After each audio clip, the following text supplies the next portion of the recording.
வருவதை நீண்ட வரலாறு படைக்க போவது இவரை தவிர இனி யார் யார்? நீண்ட வரலாறு படைக்க போவது இவரை தவிர இனி யார் யார்?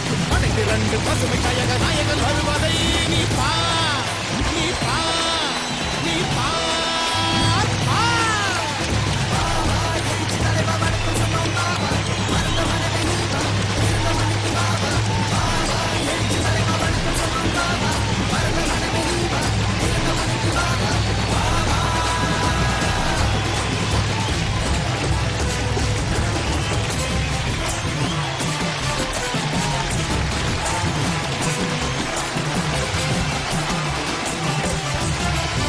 சுட்டு விரலை நீட்டி பேச தமிழகத்தை ஆளும் நேரத்திலே உணர்வு பொங்கும் போதை பாதையை மாற்றிட வந்த பொங்கு தமிழ் சிங்கம் மருத்துவரை யாராட்டுக்கு தமிழ மாசில்லா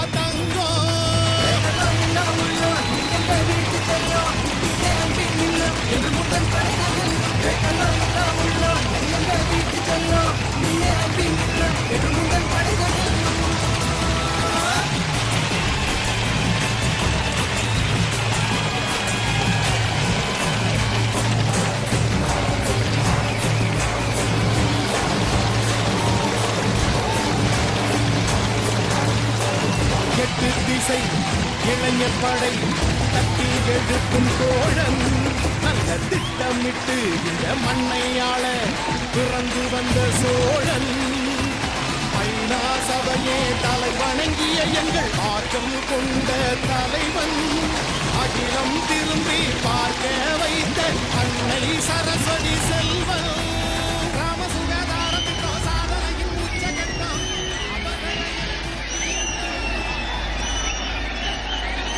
இந்த வாய்ப்பை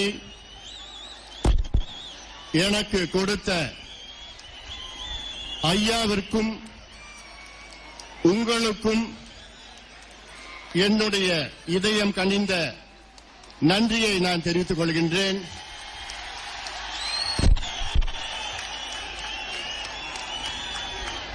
(2016) சட்டமன்ற தேர்தலில் பாட்டாளி மக்கள் கட்சியின் முதலமைச்சர் வேட்பாளராக என்னை ஐயா அவர்கள் அறிவித்திருக்கின்றார்.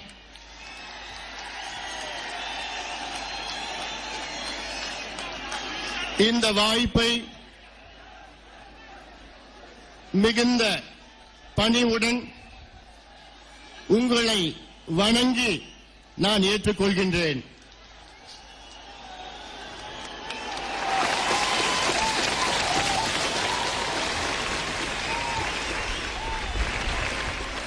பாட்டாளி மக்கள் கட்சியின் 2016 ஆட்சி மாற்றத்திற்கான மாபெரும் அரசியல் மாநாடு சேலத்தில் நடைபெற்றுக் கொண்டிருக்கின்ற இந்த மாநாட்டிற்கு வருகிறது. இறுதியாக சிறப்புரை ஆற்ற இருக்கின்ற தமிழின போராளி, சமூக நீதி காவலர், மருத்துவர் ஐயா அவர்களே, கடந்த ஒரு மாத காலமாக இங்கே தங்கி இந்த குறுகிய காலத்தில் இவ்வளவு சிறந்த மாநாட்டை வெற்றிகரமாக தலைமையேற்று நடத்திய ஓய்வில்லா உழைப்பாளி, நம் கட்சியின் மாநில தலைவர் மரியாதைக்குரிய தியாக செம்மல் திரு G.K. மணி அவர்களே, மாநில வன்னிய சங்கத்தின் தலைவர், சட்டமன்ற உறுப்பினர் மாவீரன் ஜே. குரு அவர்களே,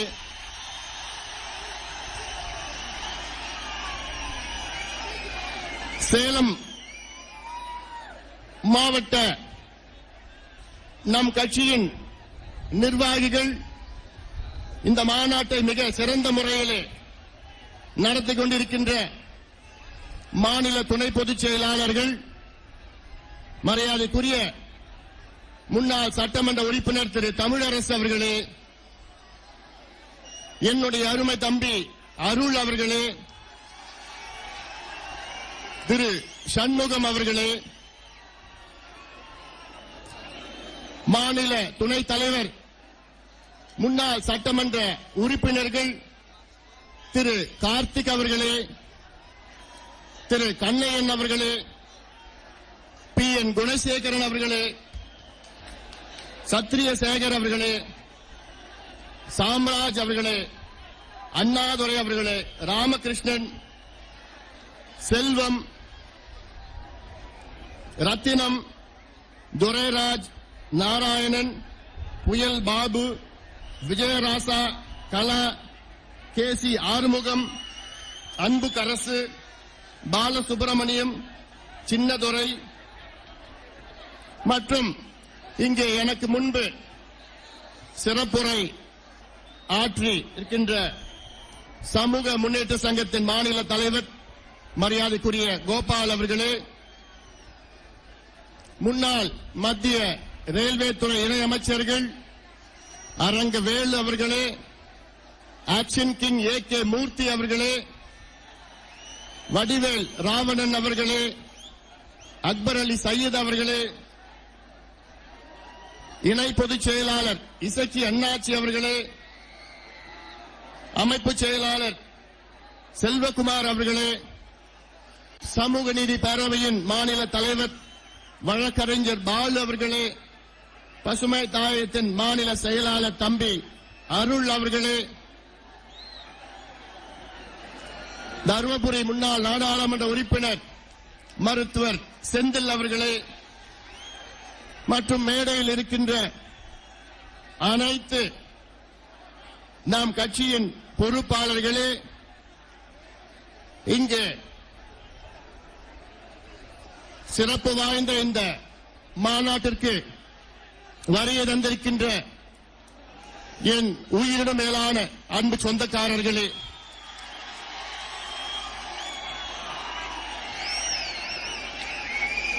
எல்லாவற்றுக்கும் மேலாக இங்கே மிகுந்த ஆர்வத்துடன், வேகத்துடன், வீரத்துடன், நம்பிக்கையுடன் வருகை தந்திருக்கின்ற என்னுடைய தம்பிகளே, பத்திரிகை நண்பர்கள் உள்ளிட்ட உங்கள் அனைவருக்கும் என்னுடைய வணக்கத்தை தெரிவித்துக் கொள்கின்றேன்.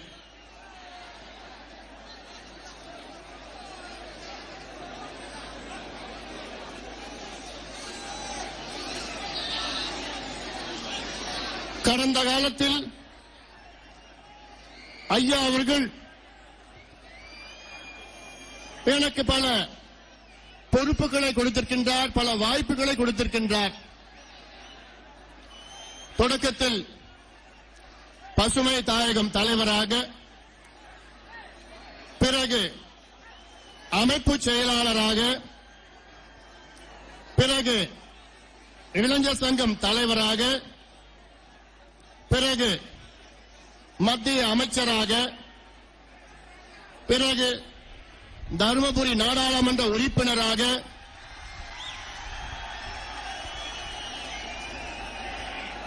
இன்று பாட்டாளி மக்கள் கட்சியின் முதலமைச்சர் வேட்பாளராக,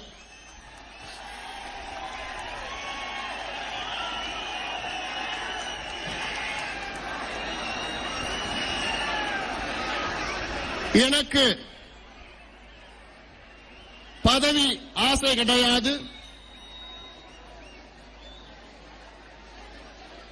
எனக்கு உயர்ந்த பதவிகளில் வகிக்க வேண்டும் என்ற ஆசை நிச்சயமாக கிடையாது. எனக்கு மிகவும் பிடித்த பொறுப்பு, மிகவும் பிடித்த பதவி, உங்களோடு தோளோடு தோள் நின்று அடிமட்ட தொண்டனாக உங்களுடைய தம்பியாக, உங்களுடைய அண்ணனாக, உங்களுடைய பிள்ளையாக இருப்பதுதான் மிகுந்த உயர்ந்த பதவியாக நான் கருதுகின்றேன். ஐயா அவர்கள் எனக்கு மிகப்பெரிய ஒரு வாய்ப்பை கொடுத்திருக்கின்றார். எனக்கு என்று சொன்னால் அது நமக்கு மிகப்பெரிய ஒரு வாய்ப்பை கொடுத்திருக்கின்றார்.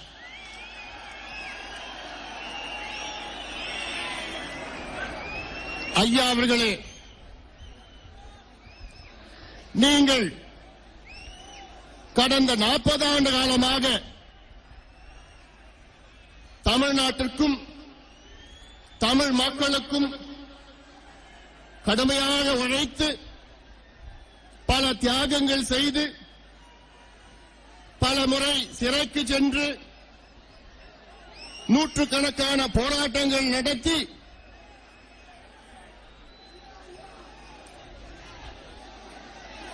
மிக சிறந்த முறையிலே உழைத்துக் கொண்டு வருகிறீர்கள். உங்களுடைய உழைப்புக்கு பலன் அடுத்த ஆண்டு 2016 நமக்கு கிடைக்க இருக்கிறது. பாட்டாளி மக்கள் கட்சியை தொடங்கி 25 ஆண்டுகள் ஆகின்றனர். இந்த 25 ஆண்டு காலமாக இங்கு வந்திருக்கின்ற என்னுடைய தம்பிகளும் என்னுடைய அண்ணன்களும், மேடையில் இருக்கின்ற என்னுடைய அண்ணன்களும், நம் கட்சியின் பொறுப்பாளர்களும் கடுமையான உழைப்பு, எத்தனை தியாகங்கள், எத்தனை போராட்டங்கள், எத்தனை ஆர்ப்பாட்டங்கள், எத்தனை மாநாடுகள். உங்களுடைய உழைப்புக்கு பலன் 2016 வர இருக்கிறது. இன்னும் ஓராண்டு. இந்த ஓராண்டிலே நாம் எல்லோரும் சேர்ந்து கடுமையான முறையிலே உழைக்க வேண்டும். வீடு வீடாக செல்ல வேண்டும். வீதி வீதியாக சென்று தமிழ்நாட்டில் உள்ள 5.25 கோடி வாக்காளர்களை நேரிலே சந்திக்க வேண்டும். இதுதான் இன்றைய உங்களுக்கு என்னோட செய்தி. 21 இடஒதுக்கீட்டு தியாகிகளின் தியாகத்திற்கு பலன் அடுத்த ஆண்டு நமக்கு வர இருக்கிறது. மாற்றம் நம்மால் முடியும். நம்பிக்கையோடு இருங்கள். நிச்சயமாக அந்த மாற்றத்தை நம்மால் கொண்டு வர முடியும். நம்மால் முடியவில்லை என்றால் தமிழ்நாட்டில் வேற யாராலும் முடியாது.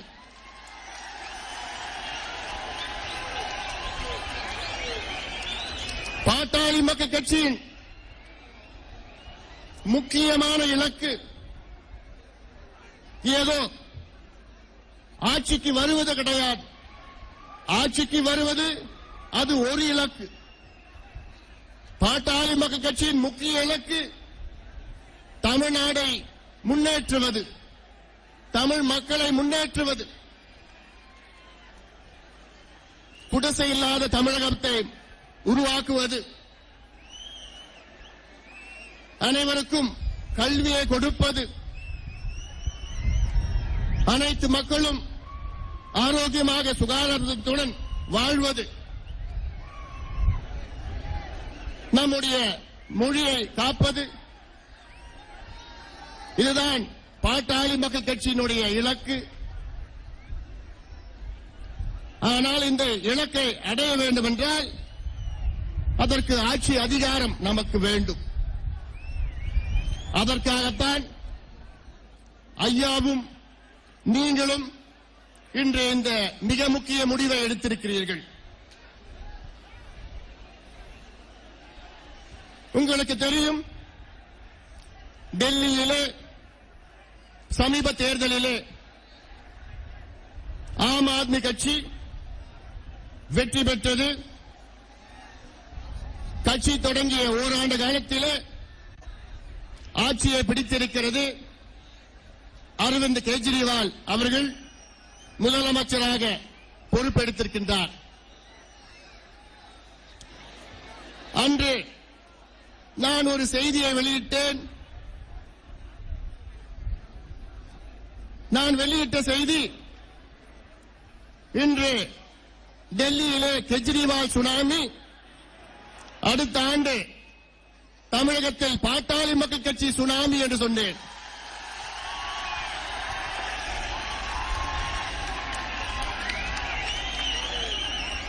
ஆம், நிச்சயமாக அது நடைபெறும். 2016 தமிழகத்தில் பாட்டாளி மக்கள் கட்சி ஆட்சி நடக்கும்.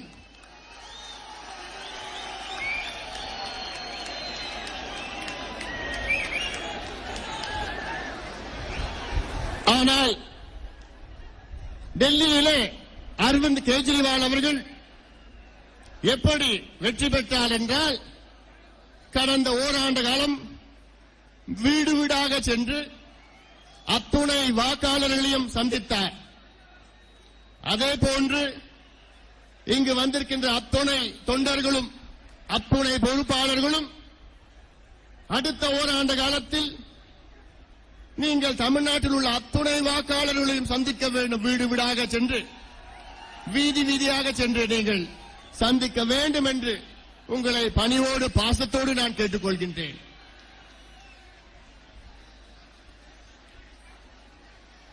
கடந்த கால வரலாற்றை திரும்பி பார்த்தால்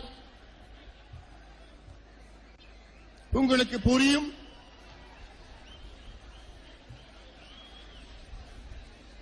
தொடக்கத்திலே நாம் தனியாக போட்டியிட்டோம். 89 தனியாக போட்டியிட்டோம். 91 தேர்தலிலே தனியாக போட்டியிட்டோம். 96 தனியாக போட்டியிட்டோம். பிறகு மிகப்பெரிய தவறை செய்திருக்கின்றோம். கூட்டணி என்ற தவறு. கடந்த 15 ஆண்டு காலமாக நாம் திமுக, அண்ணா திமுகவுடன் மாறி மாறி கூட்டணியை வைத்தோம். இது நாம் செய்த மிகப்பெரிய தவறு. இந்த தவறு இனி நடக்காது. இந்த தவறுக்காக வருத்தமில்லை, உங்களிடம் மன்னிப்பை கேட்கிறோம்.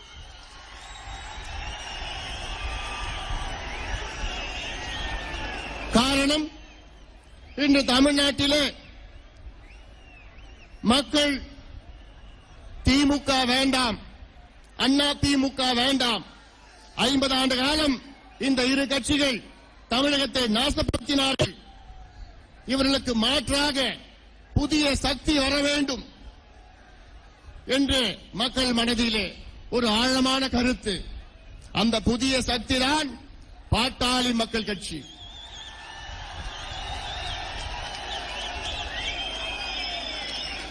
அப்படிப்பட்ட பாட்டாளி மக்கள் கட்சி இவ்வளவு காலமாக தமிழ்நாட்டில் ஆட்சி அதிகாரம் இல்லாமலே பல சாதனைகள் செய்திருக்கின்றன. தமிழ்நாட்டில் சமச்சீர் கல்வியை கொண்டு வந்தது பாட்டாளி மக்கள் கட்சி தான். அந்த சமச்சீர் கல்வி என்ற வார்த்தையை சொன்னவர் ஐயா அவர்கள். தமிழ்நாட்டிலே நுழைவுத் தேர்வை ரத்து செய்தது பாட்டாளி மக்கள் கட்சி. இந்த நுழைவுத் தேர்வு ரத்து செய்த காரணத்தால் கிராம மாணவர்கள் அதிக அளவிலே மருத்துவத்தில் சேர்ந்து கொண்டிருக்கின்றார்கள். ஒரு உதாரணம், இந்த நுழைவுத் தேர்வு இருந்த பொழுது வெறும் 15 விழுக்காடு கிராம மாணவர்கள் மருத்துவ படிப்பிலே ஆண்டுதோறும் சேர்ந்தார்கள். ஆனால் ஐயா அவர்கள் போராடி இந்த நுழைவுத் தேர்வை ரத்து செய்த பிறகு ஆண்டுதோறும் 65 விழுக்காடு கிராம மாணவர்கள் மருத்துவ படிப்பிலே சேர்ந்து கொண்டிருக்கின்றார்கள். இதற்கு காரணம் பாட்டாளி மக்கள் கட்சி. பல உயிர்களை தியாகம் செய்து தமிழ்நாட்டிலே மிகவும் பிற்படுத்தப்பட்ட பிரிவிற்காக இடஒதுக்கீடு பெற்று தந்தவர் ஐயாவும் பாட்டாளி மக்கள் கட்சியும் தான். சமீபத்திலே உச்சநீதிமன்றம் ஒரு ஆணை பிறப்பித்தது. தமிழ்நாட்டில் உள்ள 2000 டாஸ்மாக் கடைகள் தேசிய நெடுஞ்சாலைகள் மற்றும் மாநில நெடுஞ்சாலையில் உள்ள டாஸ்மாக் கடைகளை உடனடியாக மூட வேண்டும் என்ற ஒரு ஆணையை உச்சநீதிமன்றம் பிறப்பித்தது. இதற்கு காரணம் யார் என்றால் ஐயா. இப்படி ஆட்சி அதிகாரம் இல்லாமலே தமிழ்நாட்டிலே பல சாதனைகளை பாட்டாளி மக்கள் கட்சி செய்திருக்கிறது. இங்கே சேலம் ரயில்வே கோட்டம், இந்த சேலம் ரயில்வே கோட்டத்தை கொண்டு வந்தது பாட்டாளி மக்கள் கட்சிதான். சேலத்திலே அதிநவீன மருத்துவமனை சூப்பர் ஸ்பெஷாலிட்டி ஆஸ்பத்திரி அதை கொண்டு வந்ததும் பாட்டாளி மக்கள் கட்சிதான். அருகில் உள்ள ஜிப்மர் அந்த மருத்துவமனைக்கு 2000 கோடி ரூபாய் நிதி ஒதுக்கீடு செய்து இன்று இந்தியாவில் மிகச்சிறந்த மருத்துவமனையாக உயர்த்தியது பாட்டாளி மக்கள் கட்சிதான். தமிழ்நாட்டிலே ஒரு மீட்டர் கூட மீட்டர் கேஜாக இல்லாமல் அத்தனையும் பிராட் கேஜாக மாற்றி சாதனை படைத்தது பாட்டாளி மக்கள் கட்சிதான். சென்னையிலே தேசிய சித்த மையத்தை கொண்டு வந்தது பாட்டாளி மக்கள் கட்சிதான். ஆக இவ்வளவு சாதனைகளும் தமிழ்நாட்டில் ஆட்சி அதிகாரம் இல்லாமலே செய்தது பாட்டாளி மக்கள் கட்சி. நாம் ஆட்சிக்கு வந்தால் நினைத்து பாருங்கள், எவ்வளவோ செய்யலாம், எவ்வளவோ மாற்றங்கள் கொண்டு வரலாம், எவ்வளவு புதுமைகளை தமிழகத்திற்கு கொண்டு வரலாம். நான் கேட்பது ஒரு வாய்ப்பு, ஒரே ஒரு வாய்ப்பு தமிழ்நாடு மக்கள் கொடுக்க வேண்டும். திமுகவுக்கு எத்தனை முறை வாய்ப்பு கொடுத்தீர்கள்? அண்ணா திமுகவுக்கு கொடுத்தீர்கள். நாங்கள் கேட்பதெல்லாம் எங்களுக்கு ஒரு வாய்ப்பு கொடுங்கள். நாங்கள் வித்தியாசமாக நாங்கள் செயல்படுவோம். இதுவரை தமிழ்நாட்டிலே பல முதலமைச்சர்கள் வந்திருக்கின்றார்கள்.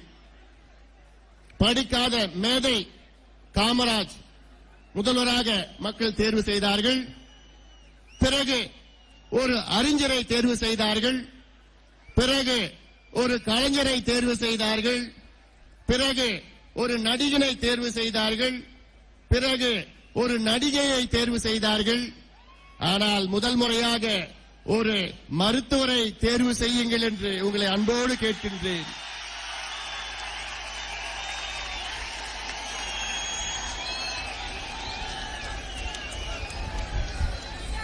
தமிழக மக்களே, உங்களுக்கு நடித்தவர்கள் வேண்டுமா அல்லது படித்தவர்கள் வேண்டுமா?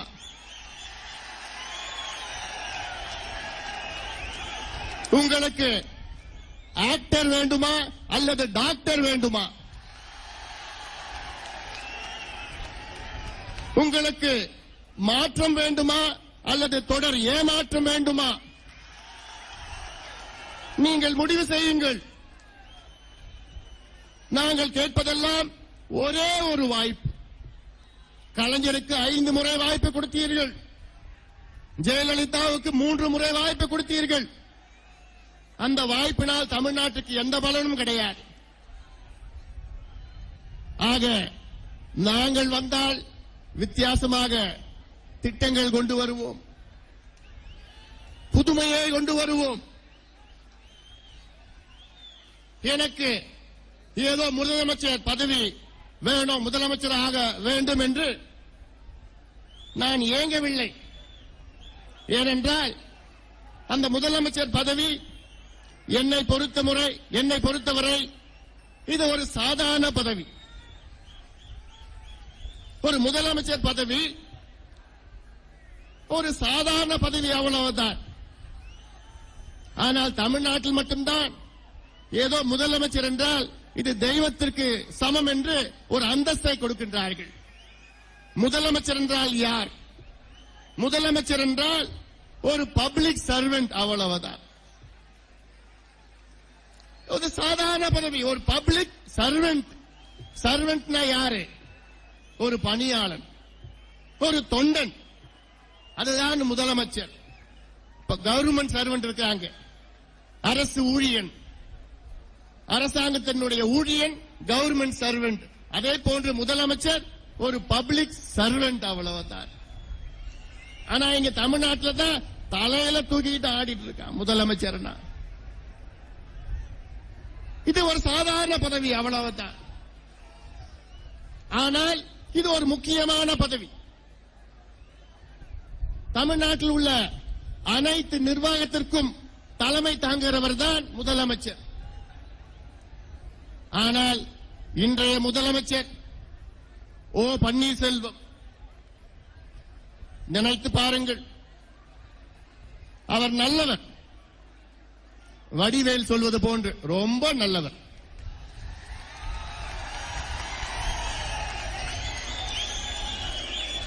அழுது கொண்டே பதவி ஏற்றவர்.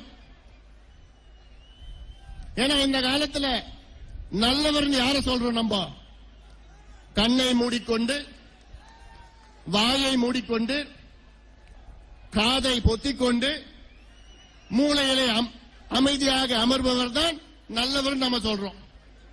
கொஞ்சம் விஷயம் தெரிஞ்சவனா அட அவன் விளங்கமானவன், இதெல்லாம் அமைதியா உட்கார்ந்துட்டு வரத நல்லவர் நம்ம சொல்றோம். அப்படிப்பட்ட நல்லவர் ஓ பன்னீர்செல்வம்.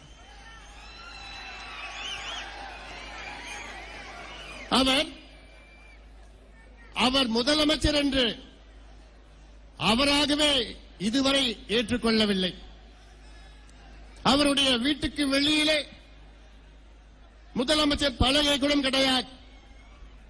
அவருடைய வீட்டு வெளியில் நான் பார்த்திருக்கின்றேன், தமிழ்நாட்டு நிதியமைச்சர் என்ற பெயர் பலகை இருக்கிறது. முதலமைச்சருடைய அறைக்கு செல்வது கிடையாது, முதலமைச்சருடைய நாற்காலில் அமர்வது கிடையாது, சட்டமன்றத்திலே முதலமைச்சருடைய நாற்காலில் அமர்வது கிடையாது. இப்படிப்பட்ட ஒரு முதலமைச்சர் தமிழ்நாட்டிற்கு தேவையா? இப்படிப்பட்ட ஒரு முதலமைச்சரால் தமிழ்நாட்டிற்கு என்ன செய்ய முடியும்? ஒன்றும் செய்ய முடியாது. மாறாக தமிழ்நாட்டினுடைய உரிமைகளை நாம் இழந்து கொண்டிருக்கின்றோம். மக்கள் உணர வேண்டும். ஒரு உதாரணம், கர்நாடகாவில் உள்ள காவிரி பகுதியிலே மேகதாது என்ற அந்த பகுதியிலே ஒரு அணையை கட்ட தொடங்கிவிட்டார்கள் கர்நாடக அரசு. இதை முதலில் குரல் கொடுத்தது மருத்துவர் ஐயா அவர்கள் தான். ஐயா அவர்கள் அன்றே சொன்னார், தமிழக அரசு அனைத்து கட்சி கூட்டத்தை கூட்டுங்கள், அனைத்து தலைவர்களும் டெல்லிக்கு சென்று பிரதமரை சந்தித்து அழுத்தம் கொடுக்க வேண்டும் என்று பலமுறை ஐயா சொன்னார்கள். ஆனால் இவர்கள் கேட்கவில்லை. இன்று கர்நாடகாவிலே அந்த மேகதாது அணை கட்டுவதற்காக ஒப்பந்தக்காரரையும் தேர்வு செய்திருக்கிறார்கள். இன்னும் தமிழக அரசு முழித்துக் கொள்ளவில்லை. ஆக இப்படி ஒரு அரசாங்கம், இதை தமிழக மக்கள் சிந்திக்க வேண்டும். நாம் ஆட்சிக்கு வந்தால் இப்பொழுது நடக்கின்ற இந்த நிர்வாகம், அதாவது அடுத்த ஆண்டு நாம் ஆட்சிக்கு நிச்சயமாக வர இருக்கின்றோம். வந்தவுடன் இப்ப இந்த தமிழ்நாட்டு நிர்வாகத்தை ஏதோ தூசி தட்டி, ஏதோ பெயிண்ட் அடிச்சு, கதவு ஜன்னலாம் ரிப்பேர் பண்ணி நம்ம உள்ள போறது கிடையாது. ஒட்டுமொத்தமா இடிச்சு தரமட்டமா ஆக்கி இது புதுசாக நாம் நிர்வாகத்தை உருவாக்குவோம். அவ்வளவு மோசமான சூழல் தமிழ்நாட்டில் இருக்கிறது.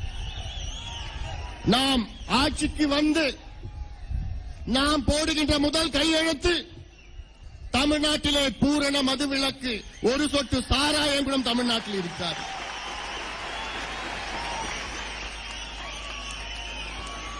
நாம் ஆட்சிக்கு வந்து பதவியேற்று அடுத்த ஒரு மணி நேரத்திலே அந்த முதல் கையெழுத்து தமிழ்நாட்டிலே அத்துணை மதுக்கடைகளை மூடிவிடுவோம், ஒழித்து விடுவோம், அழித்து விடுவோம் என்று அந்த கையெழுத்து.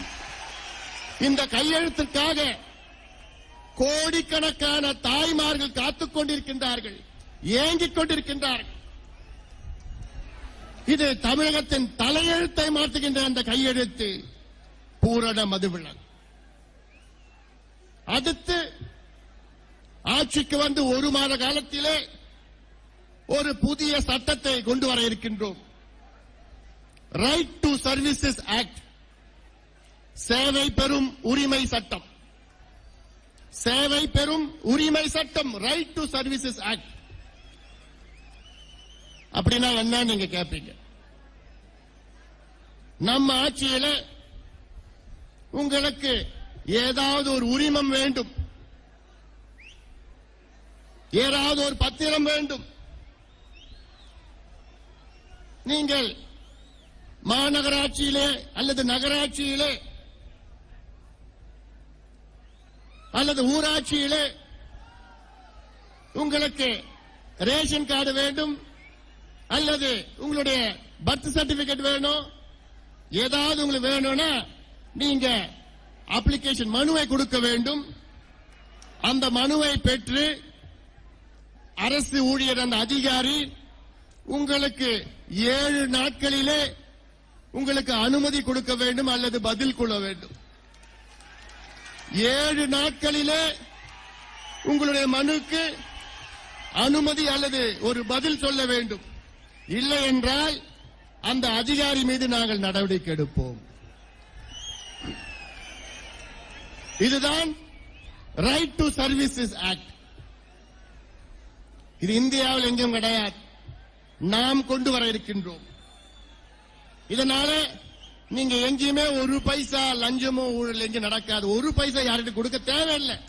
ஏன்னா நீங்க மனு கொடுத்தவுடன் 7 நாள்ல உங்க வேலை நடந்துடுவாங்க. அப்படி நடக்கலன்னா அந்த அரசு ஊழியரை நாங்கள் சஸ்பெண்ட் பண்ணுவோம், பணி நீக்கம் செய்வோம், தண்டனை வழங்குவோம். இது நாம் ஆட்சிக்கு வந்து ஒரு மாத காலத்தில் நடக்கும்.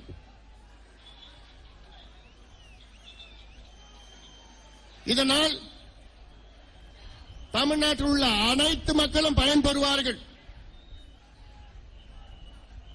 ஏன்னா சட்டங்கள் மக்களுக்காக, மக்கள் சட்டத்திற்காக கிடையாது. ஏன்னா இன்னைக்கு தமிழ்நாட்டில் பார்த்தா ஒரு சட்டத்தை போட்டுட்டு இந்த சட்டத்தை எல்லாம் பின்பற்றணும்னு சொல்றான். இப்ப ஒரு சட்டையை தச்சா 10 மாத குழந்தைக்கு அதே சட்டை போடணும், இல்ல 70 வயது முதியவருக்கு அதே சட்டை போட முடியுமா? முடியாது. இது வேற, அது வேற. அது போன்றுதான் சட்டங்கள், மக்களுக்கு தகுந்த சட்டங்களை, மக்களுக்காக சட்டங்களை கொண்டு வருவோம்.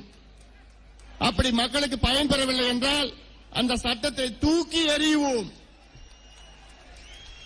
இதுதான் நிர்வாக சீர்திருத்தம். இப்படியெல்லாம் பல திட்டங்களை கொண்டு வர இருக்கின்றோம். நாம் ஆட்சிக்கு வந்தால் ஒவ்வொரு மாதமும் ஒவ்வொரு மாவட்டத்தில் அமைச்சரவை கூட்டத்தை நடத்துவோம். நினைச்சு பாருங்க, முதல் மாசத்துல அமைச்சரவை கூட்டம் சேலத்தில் நடத்துவோம், அடுத்த மாசம் கன்னியாகுமரி நடத்துவோம், அடுத்த மாசம் கோயம்புத்தூர்ல நடத்துவோம், அடுத்த மாசம் கடலூர்ல. இப்படி ஒவ்வொரு மாதமும் அந்த அமைச்சரவை கூட்டம் ஒரு மாவட்டத்தில் நடத்தி அந்த அமைச்சரவை கூட்டத்திற்கு முன்பாக 2 நாட்கள் முன்பாக அத்துணை அமைச்சர்களும் அந்த மாவட்டத்தில் உள்ள அனைத்து பகுதிகளுக்கு சென்று மக்களை சந்தித்து மக்களுடைய குறையை கேட்டு அந்த மாவட்டத்திலே முடிவெடுப்போம்.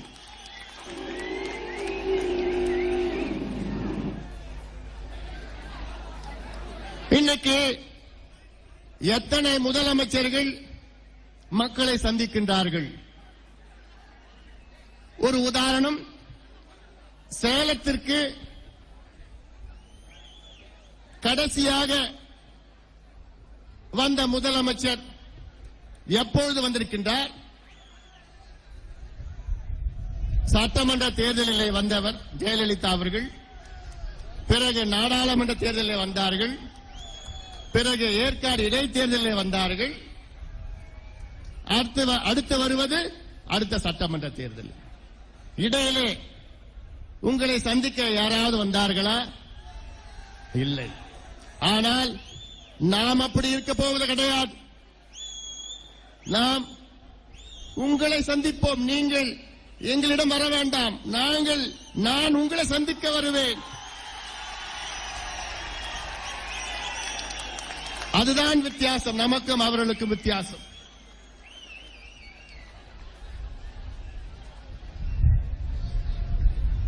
ஆக பல மாற்றங்கள் நாம் கொண்டு வர வேண்டும்.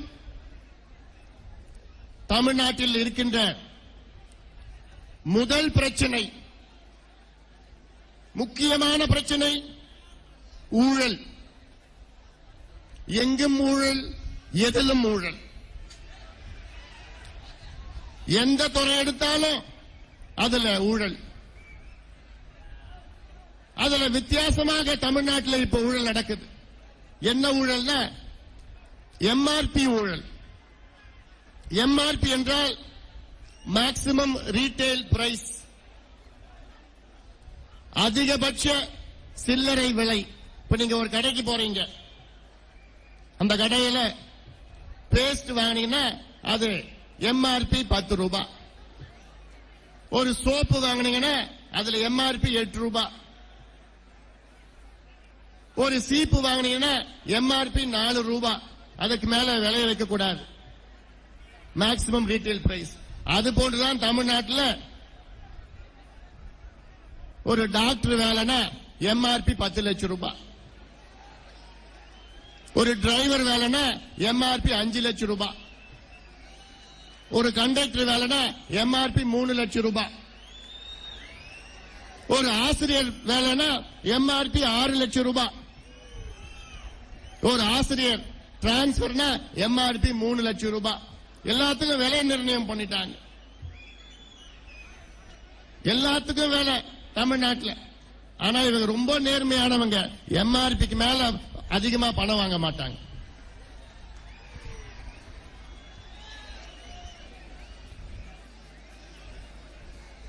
ஒரு கட்டிடத்தை கட்ட வேண்டும் என்றால் அதற்கு ஒரு சதுர அடிக்கு இவ்வளவு கொடுக்கணும். சென்னையில் சிஎம்டிஏ, அந்த சிஎம்டிஏல திமுக ஆட்சி காலத்தின் பொழுது ஒரு ஸ்கொயர் ஃபீட் எவ்வளவுனா 20 ரூபாய் கொடுத்தாங்க. இன்னைக்கு ஒரு ஸ்கொயர் ஃபீட் எவ்வளவுனா 80 ரூபாய் கொடுக்கணும். அப்புறம் எப்படி அவன் பில்டிங்கை கட்டுவான்? எப்படி தரம் வரும்? நீங்க பார்த்திருக்கீங்க, சென்னையில மௌலிவாக்கத்தில் போன வருஷம் 2 கட்டிடம் இடிந்து 100 பேருக்கு மேல இறந்தார்கள். காரணம் யார்? ஆட்சியாளர்கள்.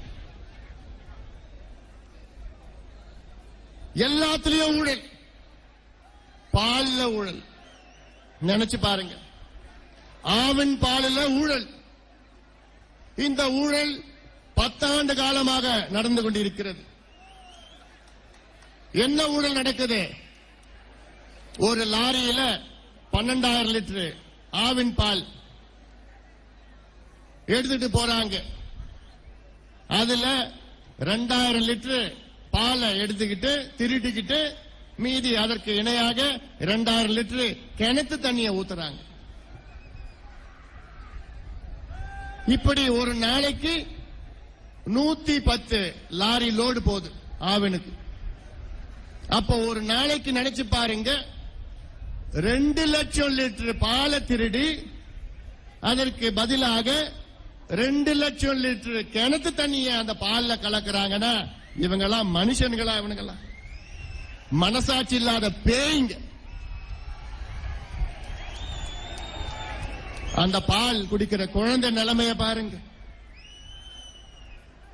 இது இப்ப நடக்கல, 10 வருஷமா நடக்குது. திமுக காலத்திலிருந்து நடக்குது. எல்லாம் உடந்த எதுக்கு அதிகாரிகள், அரசியல்வாதிகள், அமைச்சர்கள் எல்லாத்துக்கும் தெரியும். எல்லாம் உடந்த மனசாட்சி இல்லாத பேய்ங்க. அதனால்தான் ஐயா சொல்லியிருக்கின்றார், இதற்கு சாதாரண விசாரணை கிடையாது, சிபிஐ விசாரணை வேண்டும். நாம் ஆட்சிக்கு வந்தால் நிச்சயமாக இதற்கு சிபிஐ விசாரணையை நாம் கொண்டு வருவோம். அதற்கு பிறகு கிரனைட் ஊழல். இந்த கிரனைட் ஊழலை முதல் சொன்னவர் யார்? நம்முடைய மருத்துவர் ஐயா அவர்கள். தமிழ்நாட்டினுடைய இயற்கை வளங்களை அழித்துக் கொண்டிருந்த ஊழல். இதுவும் இப்போ நடக்கின்ற ஊழல் கிடையாது. 20-30 ஆண்டு காலமாக நடக்கின்ற ஊழல்.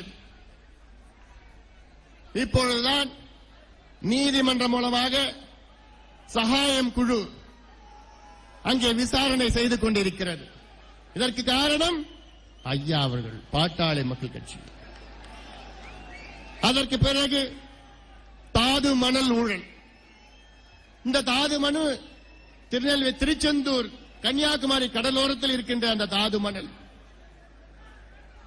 செல்லுலைட் என்ற உயர் ரக அந்த தாது மணல், இதை 20 ஆண்டு காலமாக கொள்ளையடித்துக் கொண்டு வருகின்றார்கள். உலக சந்தையிலே இவ்வளவு காலம் கொள்ளையடித்த மணலுடைய விலை என்ன தெரியுமா? சாதாரணமாக 20 லட்சம் கோடி, 20 லட்சம் கோடி என்று நிபுணர்கள் சொல்கின்றார்கள். இதை காலங்காலமாக இங்கே கொள்ளையடித்துக் கொண்டிருக்கின்றார்கள். ஆற்று மணல் ஊழல். இன்னைக்கு தமிழ்நாட்டில் எந்த ஆற்றிலையும் மணல் கிடையாது, தண்ணியும் கிடையாது, மணலும் கிடையாது. கேரளாவில் சட்டம் இருக்கிறது, அங்கே எந்த ஆற்றிலிருந்து மணல் எடுக்கக்கூடாது என்று. கர்நாடகாவில் சட்டம் இருக்கிறது, ஆந்திராவில் சட்டம் இருக்கிறது, ஆனா இங்க மட்டும் கிடையாது. இங்க இருந்து கொள்ளையடிச்சுட்டு கேரளாவுக்கும் கர்நாடகா ஆந்திராவுக்கும் எடுத்துட்டு போறான், மணல் எடுத்துட்டு போறாங்க. இதுவும் எவ்வளவு காலமா நடக்குது? 20-30 ஆண்டு காலமாக. திமுக, அண்ணா திமுக 2 கட்சிகளும் இதற்கு உடந்தை. மின்சார ஊழல் நினைச்சு பாருங்க. அநியாயத்துக்கு இந்த மின்சாரத்துறையிலே ஊழல் நடக்குது. ஆண்டுதோறும் 3000 கோடி ரூபாய்க்கு மின்சாரம் ஊழல் நடந்து கொண்டிருக்கிறது. அரசாங்கத்திடம் மின்சாரத்தை வெறும் 2 ரூபாய் 90 பைசாவுக்கு வாங்கலாம். ஆனால் அதை விட்டுவிட்டு தனியாரிடம் 15 ரூபாய் 10 பைசாவுக்கு மின்சாரம் வாங்கிக் கொண்டிருக்கின்றார்கள். இதனால் நமக்கு நட்டம் ஆண்டுதோறும் 3000 கோடி ரூபாய். இது மிகப்பெரிய ஊழல். நாம் ஆட்சிக்கு வந்தால் தமிழ்நாட்டிலே ஒரே ஒரு நிமிஷம் கூட, ஒரே ஒரு நிமிடம் கூட மின்வெட்டு இருக்காது.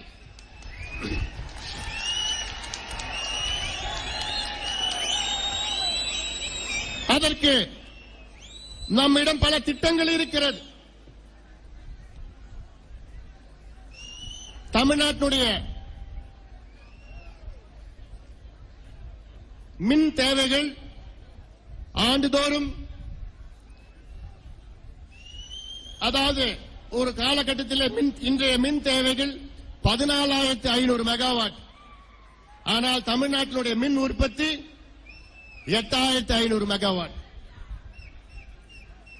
குஜராத்தினுடைய மின் தேவை 11,000 மெகாவாட்.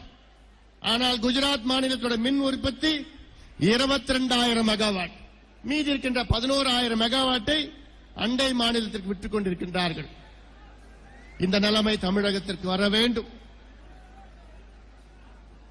எங்களுக்கு ஒரு வாய்ப்பு கொடுங்கள்.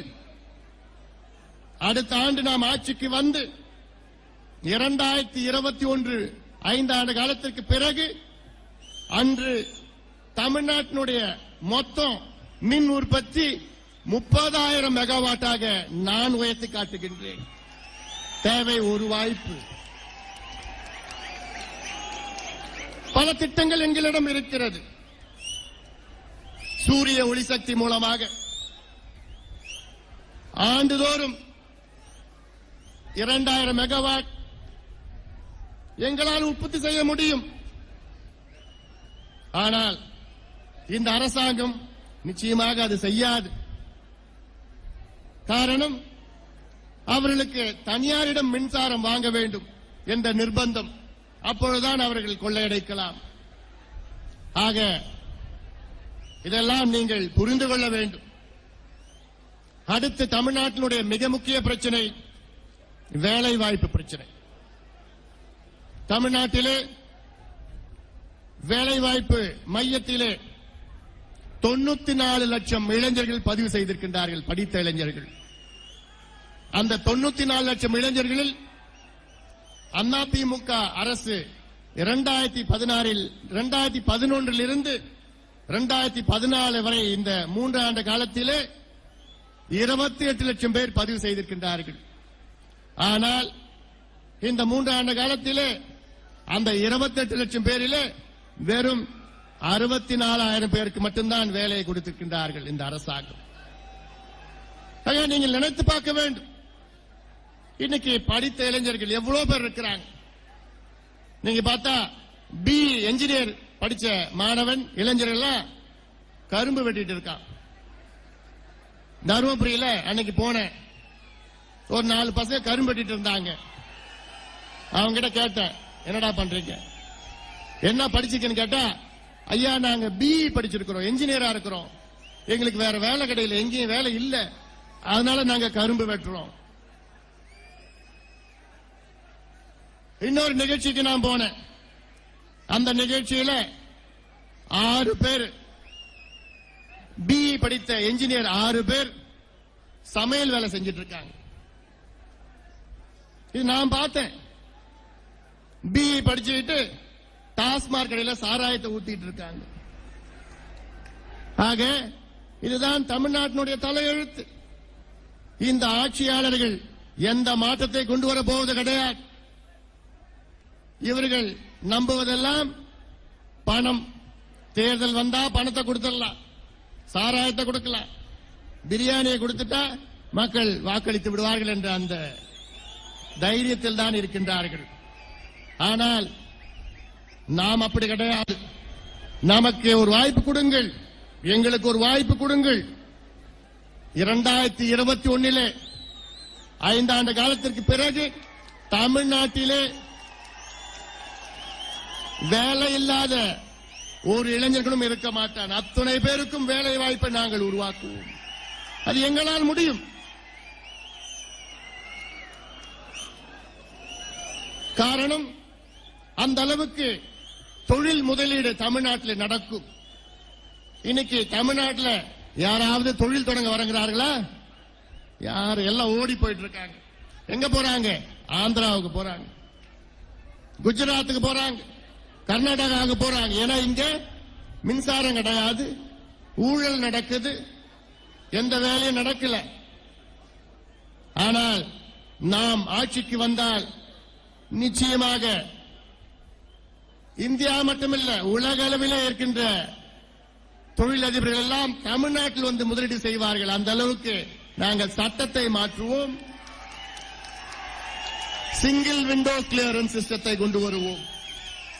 தமிழ்நாட்டிலே யாராவது தொழில் தொடங்க வேண்டும் என்றால் ஒரே ஒரு வாரம் அவர்கள் மனு கொடுத்து வேற எங்கேயும் போக வேண்டாம், யாரையுமே பார்க்க வேண்டாம், சிங்கிள் விண்டோ கிளியரன்ஸ் சிஸ்டம் கொண்டு வருவோம்.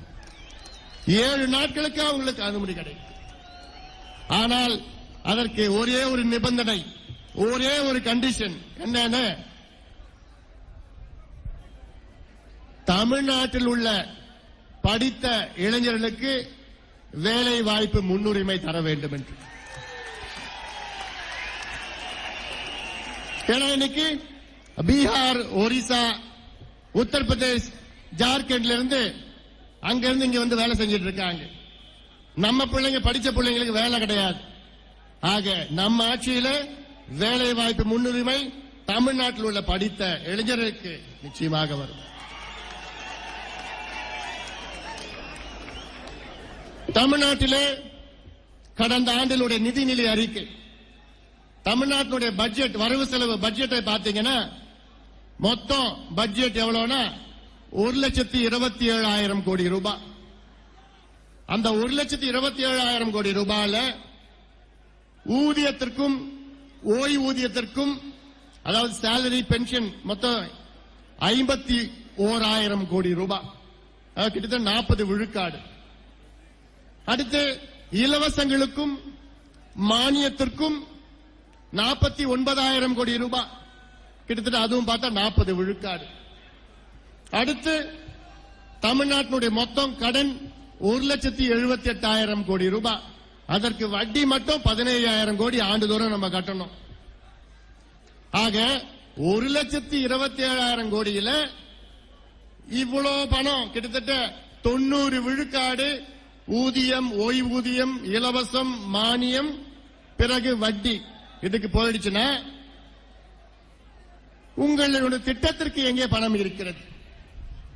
உங்களுக்கு ரோடு போடுவதற்கு பணம் கிடையாது, மருத்துவமனைக்கு பணம் கிடையாது, குடிநீருக்கு பணம் கிடையாது, பள்ளிக்கூடத்திற்கு பணம் கிடையாது.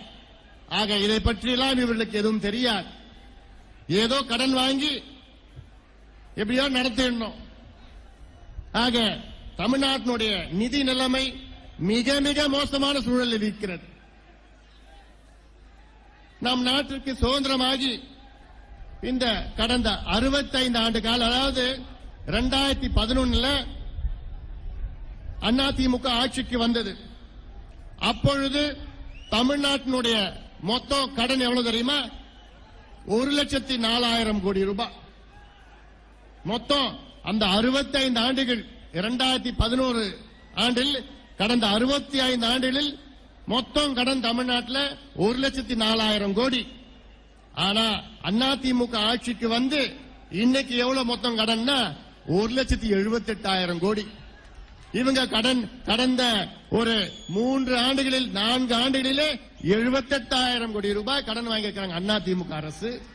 இன்னும் ஓராண்டு இருக்கிறது. அடுத்த ஓராண்டிலே இன்னும் ஒரு 28,000 ரூபாய் கடன் வாங்கினாங்கன்னா 1,00,000 கோடி அதிமுக ஆட்சியில் மட்டும் கடன். அப்ப நினைச்சு பாருங்க என்ன நிர்வாகம் தமிழ்நாட்டில் நடந்து கொண்டிருக்கிறது. இவ்வளவு மோசமாக இந்தியாவில் எந்த மாநிலமும் கிடையாது. தொழில் வளர்ச்சி கிடையாது. தொழில் வளர்ச்சி, அதாவது தமிழ்நாட்டிலுடைய தொழில் வளர்ச்சி எவ்வளவுனா -1.3 விழுக்காடு. தமிழ்நாட்டில் உள்ள பொருளாதார வளர்ச்சி எவ்வளவுன்னு பாத்தீங்கன்னா 4.1 விழுக்காடு. தேசிய அளவில் பொருளாதார வளர்ச்சி 4.9 விழுக்காடு. ஆனா தமிழ்நாட்டில் 4.1. இந்தியாவிலே மிக குறைந்த பொருளாதார வளர்ச்சி அங்க தமிழ்நாட்டில் நடக்குது.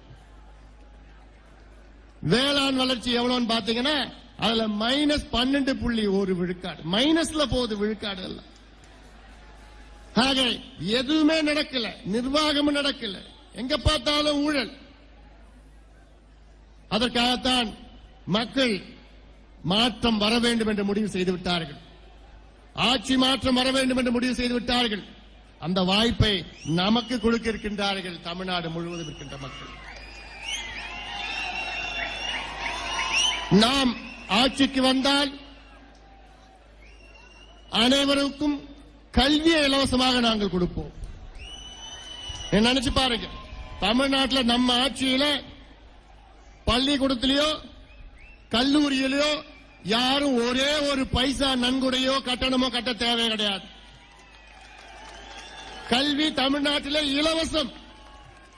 ஏன்னா இன்னைக்கு எல்கேஜிக்கு போனா 50,000 கேட்கறான், யூகேஜிக்கு போனா 1 லட்சம் கேட்கறான், கல்லூரிக்கு போனா 5 லட்சம் 10 லட்சம் கேட்கறான். ஆனா நம்ம ஆட்சியில ஒரு பைசா எங்கேயும் நீங்க கட்ட வேண்டாம். உங்கள் பிள்ளைகளுக்கும் உங்கள் பேர பிள்ளைகளுக்கும் நம்ம ஆட்சியில இலவச கல்வி. அந்த கல்வி எப்படி இருக்கும்? சமச்சீர் கல்வி. அந்த சமச்சீர் கல்வி எப்படி இருக்கும்? சிபிஎஸ்இ ஸ்டாண்டர்டுக்கு கொண்டு வருவோம். இன்று சிபிஎஸ்இ எந்த அளவுக்கு உயர்ந்த அந்த ஸ்டாண்டர்ட் இருக்கிறதோ அந்த வகைக்கு தமிழ்நாட்டில் உள்ள சமச்சீர் கல்வியை நாங்கள் உயர்த்துவோம். அனைவருக்கும் கட்டாய கல்வியை கொண்டு வருவோம். கட்டணம் இல்லாத கல்வியை கொண்டு வருவோம். சுமை இல்லாத கல்வியை கொண்டு வருவோம். ஒரே சீரான கல்வியை கொண்டு வருவோம். கல்வி இலவசம் சொன்னா அது கட்டணம் மட்டும் இலவசம் கிடையாது. கல்வியை சார்ந்த அத்தனையும் இலவசமாக நாம் கொடுப்போம். பஸ் பாஸ் இலவசமாக கொடுப்போம். பிள்ளைங்களுக்கு சைக்கிள் இலவசமாக கொடுப்போம். நோட்டு புத்தகம், பென்சில், பேனா, லேப்டாப், ஐபேட், நோட் புக் எல்லாமே இலவசமாக கொடுப்போம். இப்படியெல்லாம் கல்விக்கு என்னென்ன வேணுமோ அத்தனையும் இலவசமாக கொடுப்போம். அடுத்து சுகாதாரத்தை இலவசமாக கொடுப்போம். ஏன்னா இன்னைக்கு சுகாதாரம் என்று சொன்னால் அதற்கு தகுதியான ஒரே கட்சி பாட்டாளி மக்கள் கட்சி மட்டும்தான்.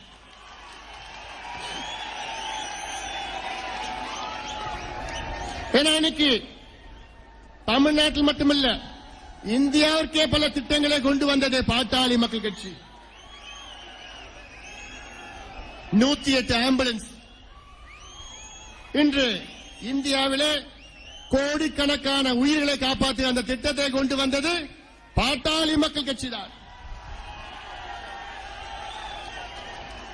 தேசிய கிராமப்புற சுகாதார திட்டத்தை கொண்டு வந்து இன்னைக்கு அந்த திட்டம் வாயிலாக கடந்த 10 ஆண்டு காலத்திலே இந்தியாவில் தாய் இறப்பு விகிதம் 50 விழுக்காடு குறைந்திருக்கிறது. மெட்டர்னல் மார்டாலிட்டி ரேட் 50 விழுக்காடு இந்தியாவிலே கடந்த 10 வருஷத்தில் குறைந்திருக்கிறது. இதற்கு காரணம் யார் என்றால் பாட்டாளி மக்கள் கட்சி ஐயாவும் தான். உங்களுக்கு புரியுதா இல்லையான்னு தெரியல. ஏன்னா இந்திய நாடு 125 கோடி மக்கள், உலகத்திலே 2வது ஜனத்தொகை அதிகமாக உள்ள நாடு. அப்படிப்பட்ட இந்தியாவிலே ஏழ்மையான நாடு. இப்படி ஒரு நாட்டிலே தாய் இறப்பு விகிதத்தை 50 விழுக்காடு குறைப்பது இது சாதாரண வேலை கிடையாது. இது ஒரு உலக சாதனை. இதை செய்தது யார் என்றால் பாட்டாளி மக்கள் கட்சி. ஆக நாம் ஆட்சிக்கு வந்தால் அனைவருக்கும் தரமான சுகாதாரத்தை இலவசமாக கொடுப்போம். சுகாதாரம் வெறும் வைத்தியம் மட்டும் கிடையாது. வருமுன் தடுப்போம், வருமுன் காப்போம். Prevention is better then cure என்று சொல்வார்கள். ஒரு நோய் வருவதற்கு முன் அதை தடுத்து நிறுத்துவோம். உங்களை இலவசமாக பரிசோதனை செய்வோம். உங்களுக்கு என்னென்ன தேவைகளோ அத்துணையும் தரமாக நாங்கள் செய்து கொடுப்போம். ஏனென்றால் உலக நாடுகளுக்கு நான் சென்றிருக்கின்றேன். அமெரிக்கா, ஆஸ்திரேலியா, ஐரோப்பியா, இந்த நாடுகளில் உள்ள முன்னேற்றங்கள் எல்லாம் நான் பார்த்திருக்கின்றேன். அங்கிருக்கின்ற சுகாதார திட்டங்கள் எல்லாம் நான் பார்த்திருக்கின்றேன். எனக்கு England model, France model, America model, Canada model எல்லாம் நன்கு தெரியும். அந்த முன்னேற்றங்கள் எல்லாம் இங்கே கொண்டு வர வேண்டும் என்று என்னுடைய விருப்பம். அதற்கு தேவை ஒரு வாய்ப்பு.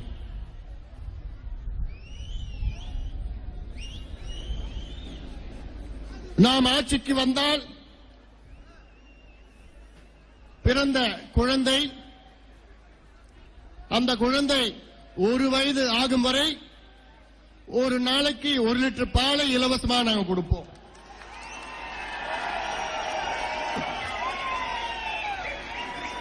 ஆக கல்வி இலவசம், சுகாதாரம் இலவசம்.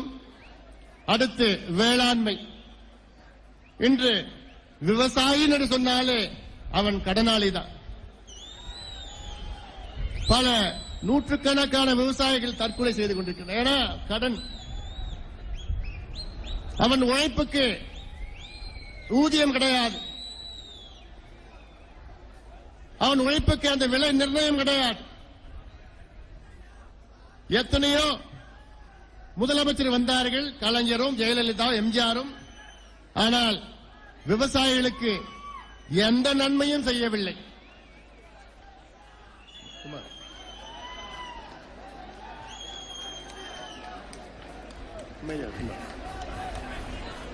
குமார்,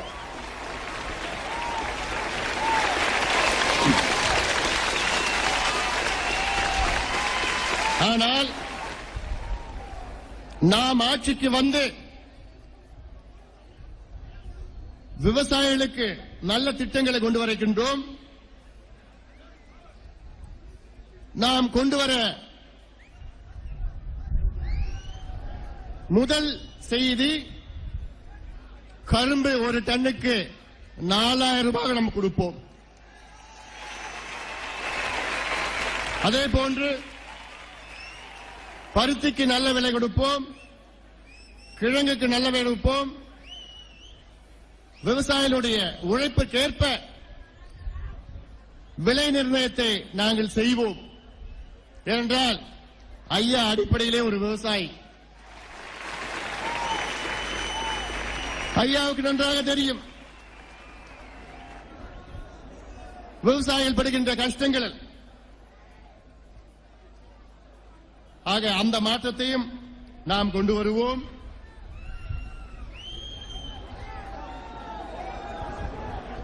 ஐயா அவர்கள் கடந்த 40 ஆண்டு காலமாக பொது வாழ்க்கையிலே பணி செய்து கொண்டிருக்கின்றார்கள். ஐயா ஒரு அரசியல்வாதி கிடையாது. ஐயா ஒரு சமூக சீர்திருத்தவாதி, ஒரு வித்தியாசமான ஒரு தலைவர். எனக்கு பதவி வேண்டாம், பொறுப்பு வேண்டாம், சட்டமன்றத்திலோ நாடாளுமன்றத்திலோ என் கால்கள் படாது, நான் எந்த தேர்தலில் நான் போட்டியிட மாட்டேன் என்று சபதம் எடுத்து இன்று ஒரு வித்தியாசமான ஒரு தலைவராக தமிழ்நாட்டை திரித்துக் கொண்டு வருகின்றார் ஐயா அவர்கள். ஐயா அவர்கள் இதுவரை 25 அமைப்புகளுக்கு மேல் தொடங்கியிருக்கின்றார்கள்.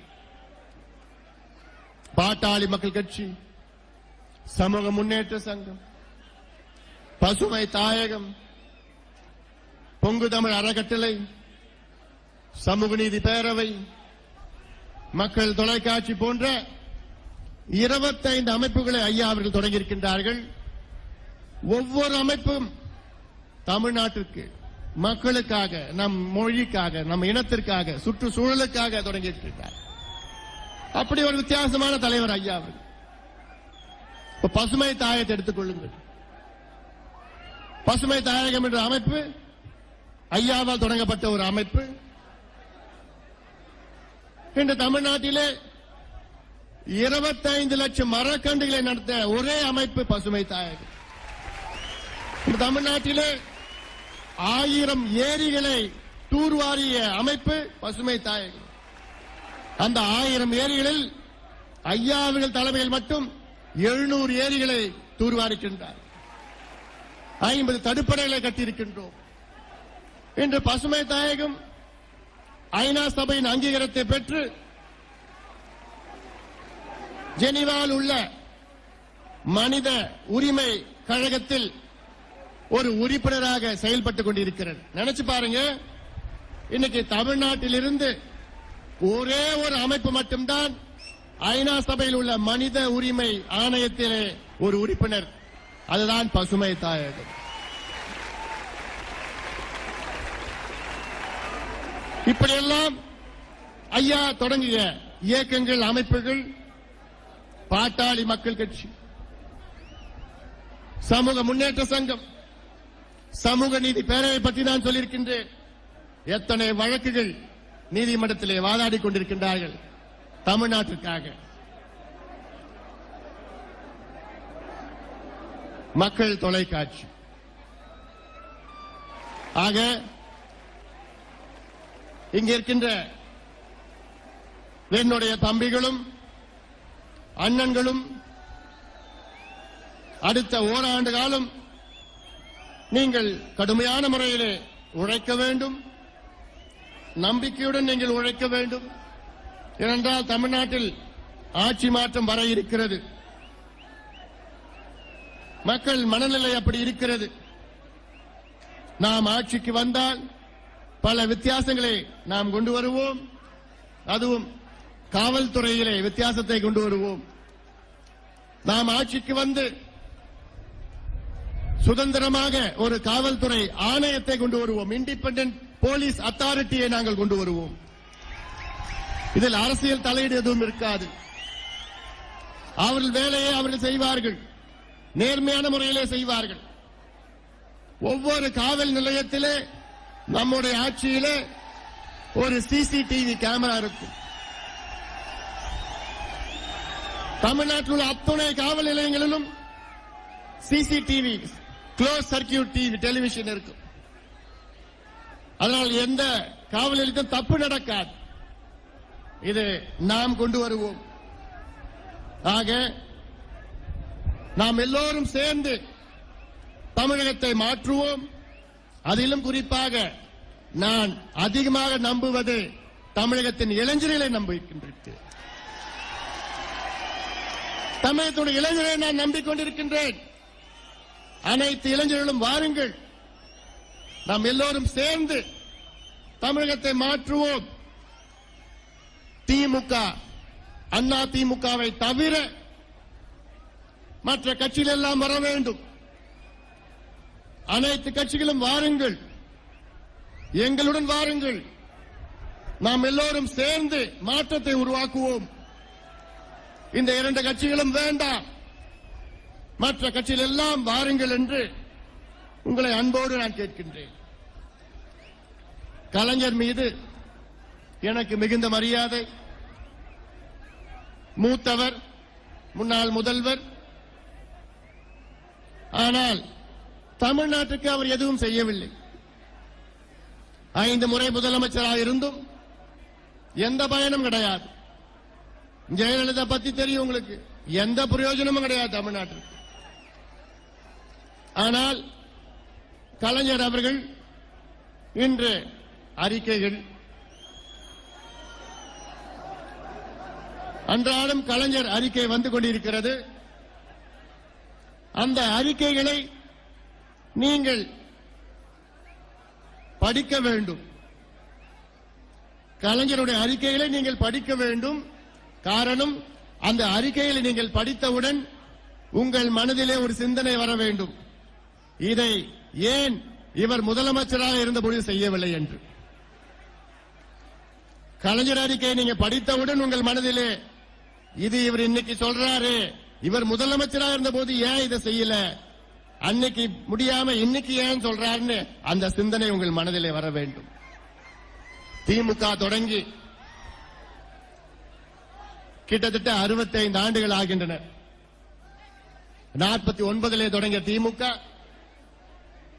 இன்று 65 ஆண்டுகள். 65 ஆண்டுகளுக்கு பிறகு நடந்து முடிந்த நாடாளுமன்ற தேர்தலிலே ஒரே ஒரு நாடாளுமன்ற உறுப்பினர் கூட வெற்றி பெற முடியவில்லை அவர்களால். ஆனால் நாம் தருமபுரி நாடாளுமன்றத்தை வெற்றி பெற்றிருக்கின்றோம்.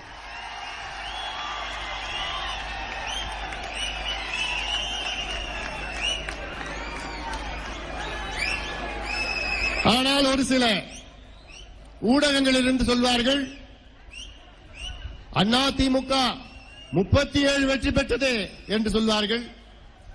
எப்படி அண்ணா திமுக வெற்றி பெற்றது என்று உங்களுக்கு நன்றாக தெரியும். பணத்தை கொடுத்து, சாராயத்தை கொடுத்து, பிரியாணியை கொடுத்து, 1000, 2000, 5000 ரூபாயை கொடுத்து வெற்றி பெற்ற அண்ணா திமுக. ஆனால் அத்தனையும் கொடுத்து தருமபுரி தொகுதி மக்கள் என்னை வெற்றி பெற வைத்தார்கள். அண்ணா திமுக தருமபுரியிலே அத்தனையும் கொடுத்தது. பணத்தை கொடுத்தது, சாராயத்தை கொடுத்தது, பிரியாணியை கொடுத்தது, என்னென்னமோ கொடுத்தாங்க. ஆனா தருமபுரி மக்கள், எங்களுக்கு பணம் பெரிதல்ல, எங்களுக்கு மானம் தான் பெரிது, எங்களுக்கு சுய மரியாதை பெரிது, எங்களுக்கு மாற்றம் பெரிது, எங்களுக்கு வளர்ச்சி பெரிது என்று எண்ணி எனக்கு வாய்ப்பு கொடுத்தார்கள். என்றுமே நான் நன்றி உள்ளவனாக இருப்பேன்.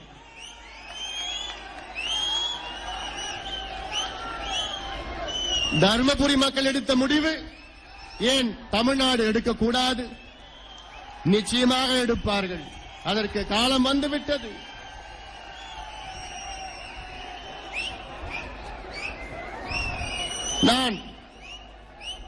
நாம் ஆட்சிக்கு வந்து ஏதோ தமிழ்நாட்டை சிங்கப்பூரா நான் மாத்துவேன், இல்ல துபாயா மாத்துவேன், இல்ல அமெரிக்கா மாத்துவேன் நான் சொல்ல மாட்டேன். என்னால என்ன செய்ய முடியுமோ அது மட்டும்தான் நான் செய்வேன். ஆனா நல்லது செய்வேன், நல்ல திட்டங்கள் கொண்டு வருவேன். ஏன்னா நான் அமைச்சரா 5 ஆண்டு காலம் இருந்த பொழுது முன்னாள் பிரதமர் மன்மோகன் சிங் அவர்கள் ஒரு நிகழ்ச்சியிலே சொன்ன வார்த்தைகள், சுகாதாரத்துறையிலே கடந்த 50 ஆண்டு காலம் செய்யாததை அன்புமணி ராமதாஸ் 5 ஆண்டு காலத்திலே செய்திருக்கின்றார் என்று சொன்ன மன்மோகன் சிங் அவர்கள், அதே போன்றுதான் தமிழ்நாட்டிலே கடந்த 50 ஆண்டு காலம் திராவிட கட்சிகள் செய்யாததை எனக்கு வாய்ப்பு கொடுத்தால் அடுத்த 5 ஆண்டு காலத்திலே நிச்சயமாக நான் செய்து முடிப்பேன். ஆக நீங்கள் செல்லும் பொழுது நம்பிக்கையோடு செல்லுங்கள், தைரியத்தோடு செல்லுங்கள். நிச்சயமாக நாம் ஆட்சிக்கு வர இருக்கின்றோம். இது காலத்தின் கட்டாயம். நாம் புதுமைகளை கொடுக்க இருக்கின்றோம், வித்தியாசங்களை கொடுக்க இருக்கின்றோம். இறுதியாக பத்திரிகையாளர்களுக்கு ஒரு வேண்டுகோள். பத்திரிகை நண்பர்களே, எங்களுக்கு ஆதரவு கொடுங்கள். நாங்கள் மாற்றத்தை விரும்புகின்றோம். தமிழ்நாட்டிற்கு நல்ல திட்டங்களை கொண்டு வர விரும்புகின்றோம். ஊழல் இல்லாத தமிழகம், குடிசை இல்லாத தமிழகம், பசுமையான தமிழகம், அனைவருக்கும் வேலை உள்ள தமிழகம், தொழில் வளம் தமிழகம், இந்த இப்படிப்பட்ட ஒரு தமிழகத்தை உருவாக்க இருக்கின்றோம். எங்களுக்கு ஒரு வாய்ப்பு கொடுங்கள், எங்களுக்கு ஆதரவு கொடுங்கள். நாங்கள் ஆட்சிக்கு வந்தால் உங்கள் மீது அவதூறு வழக்குகளை நாங்கள் போட மாட்டோம். நாங்கள் ஆட்சிக்கு வந்தால் பத்திரிகை நண்பர்களை உங்களை நாங்கள் கைது செய்ய மாட்டோம். நாங்கள் ஆட்சிக்கு வந்தால் உங்களுடைய விளம்பரங்களை ரத்து செய்ய மாட்டோம். உங்களோட தோளோடு தோள் நின்று தமிழகத்துக்கு நாங்கள் பாடுபடுவோம். அதற்கு எங்களுக்கு ஒரு வாய்ப்பு கொடுங்கள், எங்களுக்கு ஆதரவு கொடுங்கள், தைரியமாக கொடுங்கள். ஏனால் மக்கள் அந்த மாற்றத்தை விரும்புகிறார்கள். ஆக இந்த மாநாட்டை மிக சிறந்த முறையிலே குறுகிய காலத்திலே நடத்திய நம்முடைய மாநில தலைவர் தியாக செம்மல் அவர் தலைமையிலே சேலம் மாவட்ட அனைத்து நிர்வாகிகளுக்கும் என்னுடைய மனமார்ந்த வாழ்த்துக்களையும் பாராட்டுகளையும்